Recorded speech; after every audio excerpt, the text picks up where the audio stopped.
안녕하세요 여러분, 셀프빙 TV입니다. 반갑습니다. 환영합니다. 한동안 제가 유튜브 업로드를 쉬면서 제 자신을 좀 돌아봤고요. 그러면서 이제 제 자신 안에 있는 어떤 여러 가지 모습들을 좀 만나고 또 보게 됐습니다. 물론 이제 그 자체가 어떤 해결이 된다거나 뭐 그런 건 아닌 것 같아요. 근데 이제 제가 최종적으로 어떤 선생님을 찾아가서 한번 이렇게 여쭤봤습니다. 이게 도대체 어떻게 해야 이 헛헛하고 이 뭔가 계속 결핍감을 느끼고 가슴에 구멍이 뻥 뚫린 것 같고 뭘로 채워지지 않는 블랙홀이 마음속에 가슴 안에 있는 것 같은 이 느낌이 해결되지 않는 한 저는 뭘 해도 내 삶을 사는 것 같지 않다라고 말씀을 드렸었거든요. 이제 공감하신 분들도 있을 겁니다. 특히 이 중독이라고 하는 어려움을 내가 지금 겪고 있다라고 하시는 분들은 그런 정서적 어떤 경향성이라고 하는 게 어떤 반복되는 패턴을 말하는데요. 문득문득 올라오는 어떤 감정, 그리고 거기에 대해서 예를 들어서 그런 게 있겠죠. 뭐 슬프다, 외롭다, 쓸쓸하다, 혼자인 것 같다, 죽고 싶다, 뭐 허무하다, 왜 이렇게 그 허한가, 뭐 구멍이 뻥 뚫린 것 같다, 뭐 빗 빠진 독 같다, 이런 생각이 불쑥불쑥 찾아오거든요.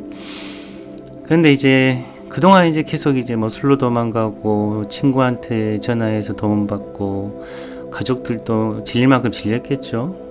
여러 가지 방향으로 이제 그 감정들을 만난 게 아니죠. 한 번도 만난 적이 없겠죠.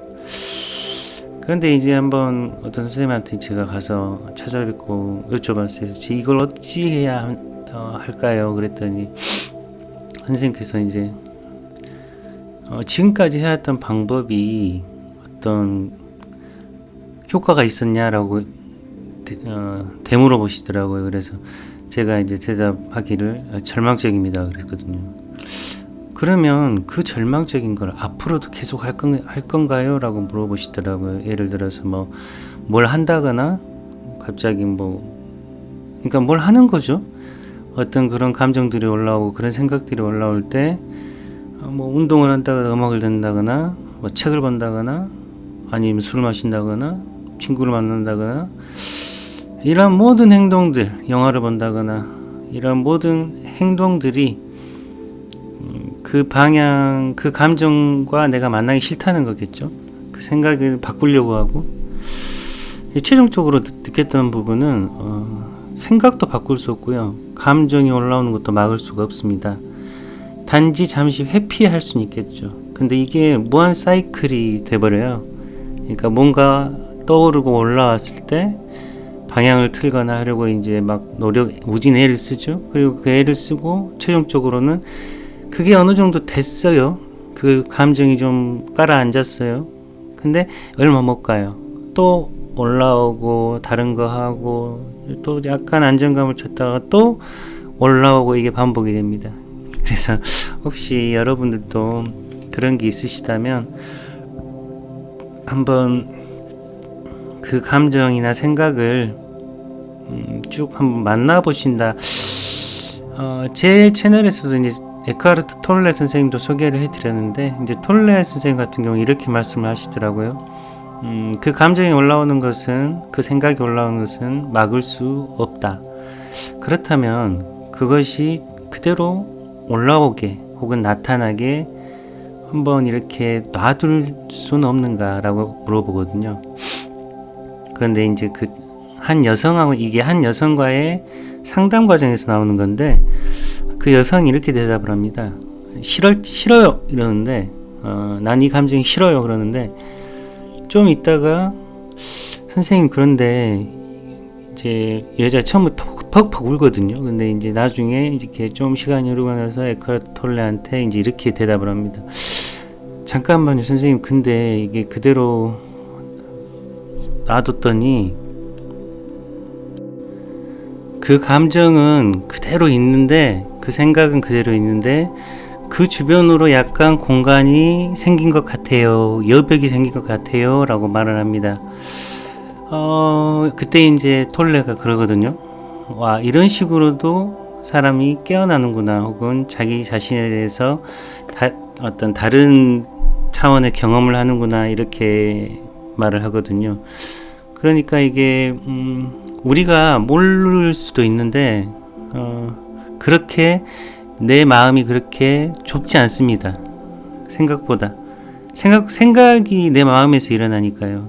그러니까 한번 그런 이제 안 좋다라고 좋다 안 좋다 이렇게 나눴던 생각이나 감정들을 있는 그대로 한번 느껴보시는 것도 좋은 방법인 것 같습니다.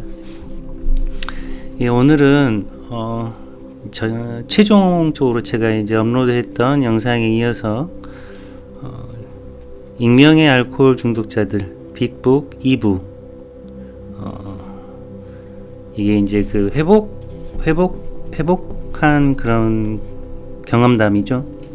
두 번째는 아니고 어떻게 보면 이게 첫 번째입니다. 그러니까 그 보브 박사의 그 고백 같은 것은 이제 초판 서문 같이 이렇게 되어 있다고 보시면 되고, 이게 이제 첫 번째 익명의 알코올 중독자 모임의 세 번째 멤버라는 제목입니다.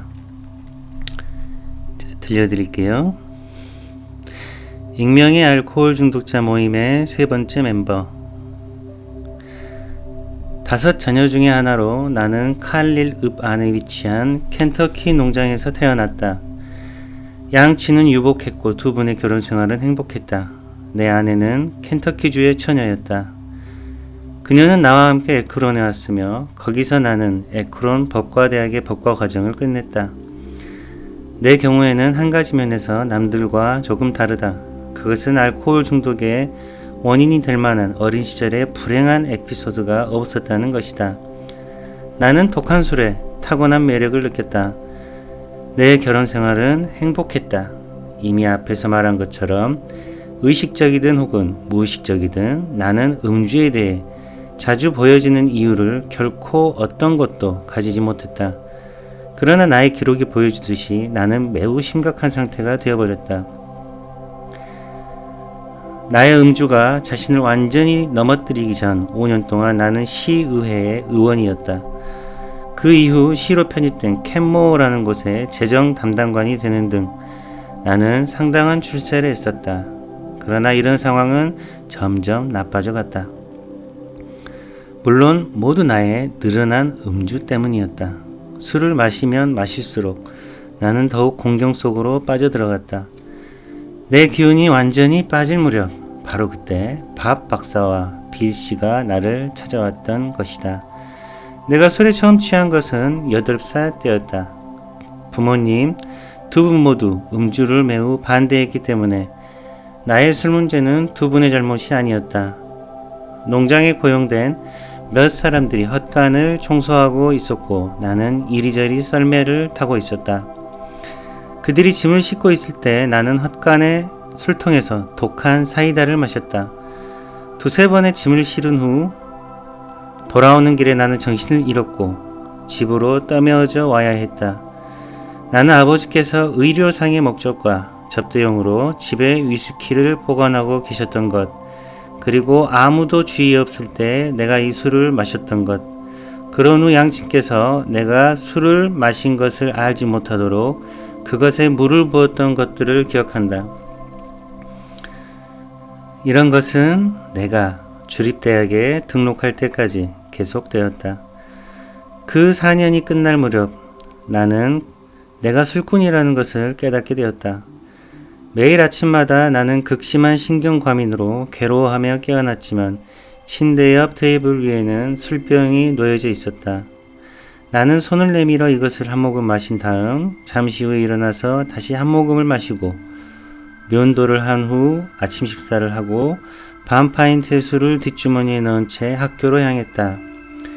공부 시간 사이에 나는 화장실로 달려가 신경을 가라앉힐 수 있을 만큼 마신 후 다음 수업을 받으러 갔다. 이때가 1917년이었다. 나는 졸업한 후기에 학교를 떠나 군대에 입대했다. 그 당시에 나는 이것을 애국심이라고 불렀다. 그러나 후에 나는 내가 술로부터 도망치고 있었다는 것을 깨달았다. 아무튼 나는 술을 마실 수 없는 곳에 있었기 때문에 이것은 어느 정도 도움이 되었고, 그렇게 습관적인 음주벽은 잠시나마 깨졌다. 그런 얼마 후 술 금지령이 발표되었다. 비록 술을 마실 수 있을 만큼 충분한 양의 술을 얻을 때마다 만취되었지만, 그때 내가 얻을 수 있는 술은 매우 질이 좋지 않았고 때로는 치명적이었다. 나의 결혼과 직장을 잡았다는 사실들이 약 3, 4년 동안 나를 도와주었다. 나와 아내는 어떤 브릿지 클럽의 멤버였다. 그들은 포도주를 만들어서 그것을 대접했다. 그러나 두세 번의 시음 후 그들이 나를 충족시킬 만큼 대접하지 않았기 때문에 나는 만족스럽지 못했다. 그래서 나는 마시기를 거절했다. 이 문제는 곧 해결되었는데 나는 술병들을 모임에 몰래 가지고 가기 시작했고, 그것을 화장실이나 밖의 관목에 숨겨두었다. 시간이 지남에 따라 음주는 점차 나빠졌다. 한 번에 2, 3주씩 사무실에 무단으로 나가지 않았다. 그런 때는 집의 마룻바닥에 누워 술을 마시고는 정신을 잃었고, 다시 깨면 술을 마시는 무서운 밤과 낮의 시간을 보냈다. 1935년 처음 6개월 동안 나는 술에 취해 8번이나 병원에 입원했고, 내가 어디에 있다는 것을 깨닫기 전 2, 3일은 침대에 묵혀 있었다. 1935년 6월 26일 나는 또다시 병원에 입원했다. 내가 낙담했다고 말하는 것은 그것을 가볍게 표현하는 것이었다. 지난 6개월 동안 이 병원에서 퇴원한 7분 모두 최소한 나는 앞으로 6개월에서 8개월 동안 다시는 술에 취하지 않겠다는 마음속에 충분한 각오를 가지고 퇴원했었다. 그러나 그런 결심은 이루어지지 않았고 나는 무엇이 문제였는지, 그리고 무엇을 해야 할지도 몰랐다.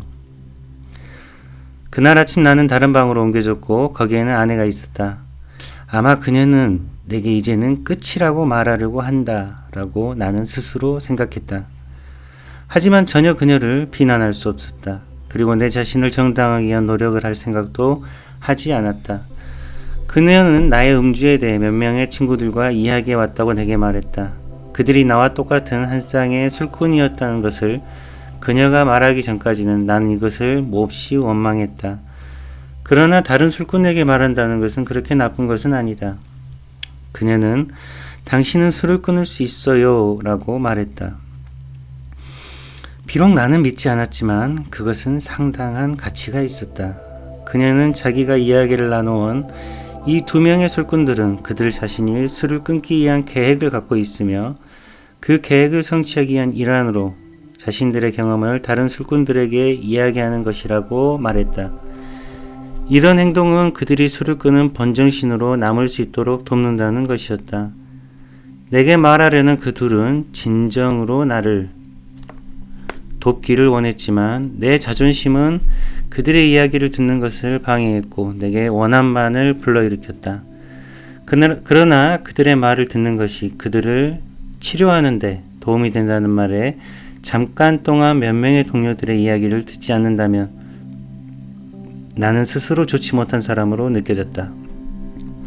또한 그녀는 비록 내가 돈을 가지고 있어서 그들에게 대가를 지불하고 싶더라도 그렇게 할 수 없다고 말했다. 하기야 그때 내게는 돈도 없었다.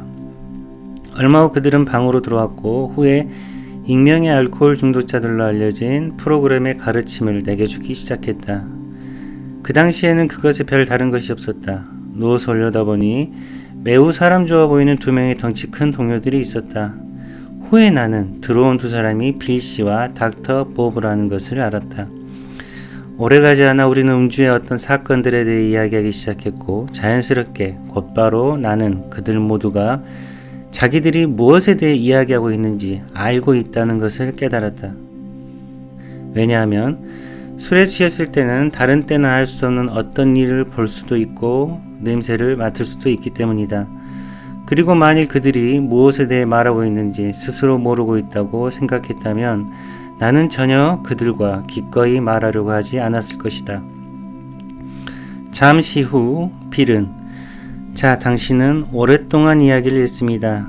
이제 내가 1, 2분 정도 말을 좀 하겠습니다 라고 말했다.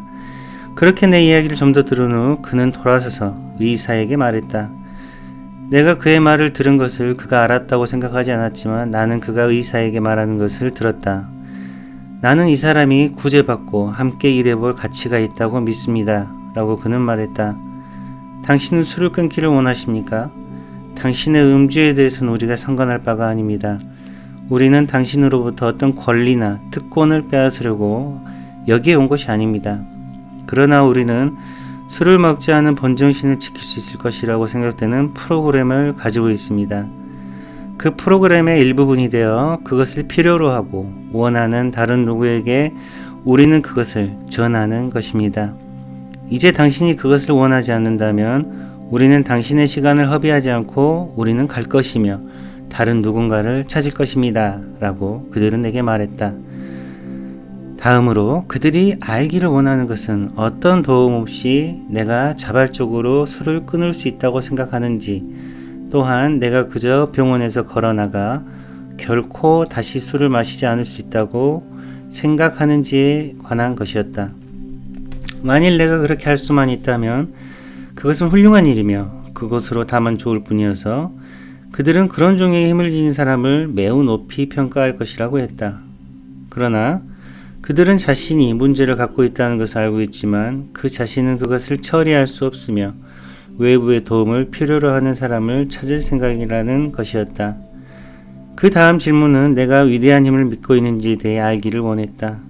그 문제에 있어서 나는 어려움이 없었다. 왜냐하면 나는 결코 신을 믿는 것을 중단하지 않았고 여러 번 도움을 받기 위해 노력했지만 성공하지 못했다. 그들이 알기를 바라는 다음 일은 내가 위대하신 힘께 기꺼운 마음으로 나아가 조용히 그리고 조건 없이 그의 도움을 간청할 수 있는지에 관한 것이었다. 그들은 이것을 내가 생각할 수 있도록 남겨놓고 갔으며 나는 거기 병원 침대에 누워 곰곰이 되새겨보았고 내 인생을 되돌아보았다.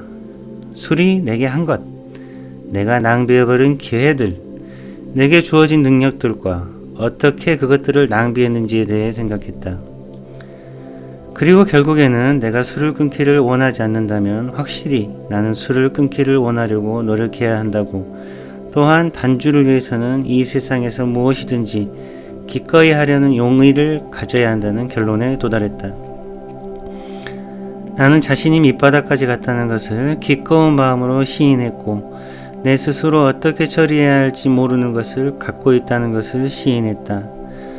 그런 후 이런 것들을 충분히 재고해 보고서 술이 내게 치룬 것들을 깨달을 수 있었다. 나는 이 위대하신 분, 즉 내게는 신이신 그분께 조건 없이 나아가 내가 술에는 완전히 무력하며 그 문제를 해결하기 위해서는 이 세상에서 무엇이든지 기꺼이 하겠다는 마음이 필요하다는 것을 시인했다. 실제로 이제부터는 나 대신에 신께서 맡으시도록 기꺼이 하겠다는 것을 시인했다. 내게 가장 좋은 일이라고 스스로 생각한 것에 그분이 동의하도록 노력하는 대신에 그보다 매일 그분의 뜻이 무엇인지 발견하려고 노력할 것이며 그 뜻을 따르기 위해 노력할 것이다. 그들이 돌아왔을 때 나는 그들에게 이런 것들을 말했다. 내가 생각하기에 박사라고 생각되는 동료 중에 한 사람이 자, 당신은 술을 끊기를 원하십니까? 라고 말했다. 나는 네 박사님, 최소한 5개월 혹은 8개월 정도 끊고 싶습니다. 적어도 일들을 바로잡고 부인과 다른 사람들로부터 존경을 되찾고 경제적 문제를 정리할 때까지는 라고 말했다. 그들은 함께 크게 웃으면서 당신이 지금까지 해온 것보다는 나은 것이지요. 그렇지 않습니까? 라고 말했다. 물론 옳은 말이었다. 우리는 당신에게 좋지 못한 소식을 갖고 있습니다. 그것은 우리에게도 좋지 못한 것이지만 당신에게도 아마 좋지 못한 소식일 것입니다. 당신이 6개월 혹은 6년을 끊어도 만일 당신이 나가서 한두 잔의 술을 다시 마시면 당신은 묶여서 다시 이 병원에 오게 될 것입니다. 마치 지난 6개월 동안 당신이 그랬던 것과 똑같이 말입니다. 당신은 알코올 중독자입니다. 라고 그들은 말했다. 내가 아는 한 그 말에 내가 주의를 기울인 것은 그때가 처음이었다. 나는 내가 다만 술꾼이라고만 생각했기 때문이었다. 그리고 그들은 아니요, 당신은 병을 갖고 있습니다. 그리고 당신이 얼마나 오랫동안 술 없이 지내느냐는 별 차이가 없습니다. 한두 잔의 술을 마신 후에는 지금 당신이 있는 상태로 끝나고 말 것입니다. 라고 말했다. 그때는 확실히 이것은 진실로 가슴 아픈 뉴스였다. 그 다음 그들이 한 질문은 당신은 24시간 동안은 끊을 수 있겠지요? 할 수 없겠어요? 하는 것이었다. 물론 할 수 있죠. 누구라도 24시간은 그것을 할 수 있을 것입니다. 라고 나는 말했다. 그것이 바로 우리가 말하고 있는 것입니다. 다만 한 번에 24시간만 하는 것입니다. 라고 그들은 말했다. 그것은 확실히 내 마음에서 무거운 짐을 내려놓았다. 내가 음주에 대해 생각할 때마다 나는 한 잔의 술도 마실 수 없는 그 길고도 무미건조하게 닥쳐올 앞으로의 시간을 생각했지만 24시간이라는 아이디어를 통해 그 이후의 상황은 내게 달려있는 것이 되었고 그것은 큰 도움이 되었다. 이 시점에서 편집자는 침대 위에 있던 빌 D씨의 이야기를 보충하기 위해 침대 옆에 서 있었던 빌 WC와 함께 어느 정도 충분할 만큼 참여한다. 빌 WC는 이렇게 말했다. 19년 전 늦여름 닥터 보버와 나는 처음으로 그 빌 D를 보았다. 빌 씨는 침대에 누워 우리를 이상하다는 듯이 바라보았다. 이 일이 있기 이틀 전에 닥터 보브는 당신과 내가 본정신을 유지하려면 우리는 바빠야 합니다. 라고 내게 말했다. 곧바로 닥터 보브는 에크론 시립병원에 전화를 걸었고 입원 병동의 간호사를 찾았다. 그는 자기와 뉴욕에서 온 한 사람이 알코올 중독의 치료법을 갖고 있다고 설명했다. 그녀에게 이 치료법을 시도해볼 알코올 중독 환자가 있는지 묻자 보브를 오랫동안 알았던 그녀는 그래요 박사님, 당신 자신에게 시도해 보셨겠죠? 라고 농담조로 대답했다. 그랬다. 그녀는 한 환자를, 그것도 굉장한 환자를 갖고 있었다. 그는 얼마 전 중독성 선망증으로 입원했다. 그는 간호사 둘의 눈을 멍들게 했고 지금은 그를 단단히 묶어놓았다. 이 환자면 되겠습니까? 라는 간호사의 말에 약을 처방한 후 보브 박사는 그를 특실로 넣으세요. 그가 정신이 든 대로 곧 가겠습니다. 라고 처방했다. 빌 씨는 별로 감동을 받은 것 같지 않았다. 어느 때보다 더 슬프게 보였고 그는 피곤해. 아마 당신들에게는 멋일지 몰라도 내게는 그럴 수 없지요. 내 경우에는 너무 심해. 이 병원을 나가는 것이 몹시 두렵습니다. 내게 종교를 팔려고 할 필요도 없습니다. 한때 나는 교회 집사였고 아직도 신을 믿고 있습니다. 그러나 그분은 별로 나를 믿지 못하는 것 같습니다. 라고 과감하게 말했다. 그때 보브 박사는 자 필씨, 내일은 당신이 좀 더 기분이 좋을 것입니다. 당신은 우리를 다시 보고 싶지 않습니까? 라고 말하자 물론 그렇습니다. 아마 별로 효과는 없겠지만 어쨌든 당신들 둘 다 보고 싶을 것입니다. 당신들은 확실히 스스로 무엇을 말하는지 아는 것 같으니까요. 라고 빌씨는 말했다. 후에 우리는 빌씨가 그의 부인 헨리에타와 함께 있는 것을 보았다. 그는 우리를 가리켜 이분들이 내가 말한 그분들이야. 그들은 바로 이해하는 사람들이야. 라고 말했다. 빌씨는 그리고 나서 그가 어떻게 거의 밤이 새도록 깨워서 누워 있었는지 말해주었다. 우울의 수렁 밑에서 새로운 희망이 생겼다. 그런 후 하나의 생각이 그의 마음속에 번쩍 떠올랐다. 만일 그들이 할 수 있다면 나도 할 수 있다 라고 반복해서 그는 자신에게 말했다. 결국에는 희망에 넘쳐 신념이 우러나왔다. 이제 그는 확신했다. 그리고 큰 기쁨이 닥쳐왔다. 드디어 평화가 그를 사로잡았고 그는 잠이 들었다. 우리의 방문이 끝나기도 전에 빌씨는 갑자기 그의 부인에게 돌아서면서 여보, 가서 내 옷을 가져와요. 우리 일어나 여기를 나갑시다 라고 말했다. 빌 D씨는 자유인으로 그 병원을 걸어나와 다시는 술을 마시지 않았다. AA의 첫 번째 그룹은 바로 그날 태어났다. 내가 결국 나의 의지를 신께 맡기고 내가 할 수 있는 한 이 프로그램을 따라가겠다고 결정한 것은 박사와 빌씨를 만나고 나서 2-3일 후였다. 그들의 대화와 행동은 비록 내게 절대적인 확신을 주지는 못했지만 내게 상당한 신념을 가져다 주었다. 나는 프로그램이 효과가 없을지도 모른다는 것에 대해 두려워하지는 않았지만 과연 내가 이 프로그램에 계속 매달릴 수 있을지 의심했다. 그러면서도 나는 신의 힘으로 내가 갖고 있던 모든 것을 기꺼이 거기에 쏟아넣겠다는 결론에 도달했다. 이것은 바로 내가 진정으로 하기를 원했던 것이다. 그렇게 하자마자 나는 커다란 해방감을 느꼈다. 나는 내가 의지할 수 있는, 나를 도와줄 수 있는 분을 갖게 되었다는 것을 알았다. 그분은 결코 나를 실패하도록 내버려 두지 않으실 것이다. 그분께 매달려 그분의 말을 잘 경청한다면 나는 성공할 것이다. 그런 후 그들이 왔을 때 내가 그들에게 한 말이 기억난다. 나는 이 위대하신 힘께 가서 이 세상 무엇보다도 그분의 나라를 기꺼운 마음으로 먼저 구하겠습니다. 당신들이 있는 이 앞에서 다시 기꺼운 마음을 하겠습니다. 이제부터는 이 세상의 어느 장소, 어디에서나 그것을 흔쾌한 마음으로 말할 수 있으며 부끄러워하지 않겠습니다.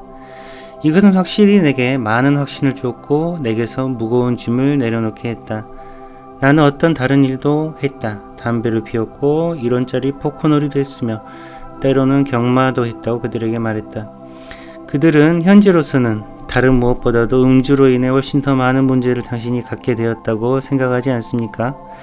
그것을 제거하기 위해 당신이 할 수 있는 모든 것을 해야 된다는 것을 믿지 않습니까? 라고 말했다. 그렇지요. 아마 나도 그래야 할 것 같습니다. 라고 주저하며 말했다. 다른 모든 문제들을 단번에 제거하려고 하는 시도는 모두 잊어버립시다. 그리고 음주 문제에만 정신을 집중합시다. 라고 그들은 말했다. 물론 내가 겪었던 많은 실패들에 대해 이야기를 나누었고 어떤 종류의 재고조사와 같은 실천을 했으며 그 재고조사는 그렇게 어렵지 않았다. 왜냐하면 나는 그런 일들 모두에 대해 잘 알고 있었으며 분명히 옳지 못하게 보였던 많은 무서운 것들을 지니고 있었기 때문이었다. 그때 그들은 한 가지 할 일이 더 있습니다. 당신은 이 프로그램을 갖고 나가서 그것을 필요로 하고 원하는 다른 누군가에게 전해야 합니다. 라고 말했다. 물론 이 무렵 나의 사업은 실질적으로 존재하지 않았다. 자연스럽게 상당한 기간 동안 나는 육체적으로도 건강하지 못했다. 내가 육체적으로 건강함을 느끼는 데까지는 1년에서 1년 반이나 걸렸고 그것은 매우 힘들었다. 나는 친구들이 내가 술을 끊고 본정신을 차린 한참 후에야 내가 그렇게 나빠지기 전과 같이 행동하기 시작하는 것을 발견했다. 그래서 나는 재정적 수입에 그렇게 지나치게 주의를 기울이지 않았다. 내 시간의 대부분을 이런 우정들을 지키면서 회복에 노력을 집중했고 내가 그렇게 많이 상처를 준 아내에게 보상하려고 노력하는데 시간을 보냈다. AA가 얼마나 많은 것들을 내게 해주었는지 계산하는 것은 매우 어렵다. 나는 진실로 이 프로그램을 원했고 잘 해나가기를 원했다.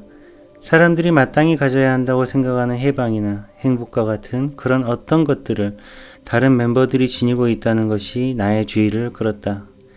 나는 해답을 찾기 위해 노력하고 있었다. 나는 내가 지니고 있지 못한 어떤 이상의 것이 있다는 것을 알았다. 병원에서 나온 1, 2주 후 어느 날 필씨가 아내와 나와 대화하기 위해 집에 왔던 것을 기억한다. 우리는 점심을 함께 했다. 나는 그의 이야기를 경청하면서 그들이 갖고 있는 것과 같은 해방을 어째서 그들이 갖고 있는지 발견하려고 애썼다. 필씨는 테이블 너머의 아내를 보면서 헨리에타, 하나님은 나의 이 무서운 병을 치료해 주신 놀라우신 분이십니다.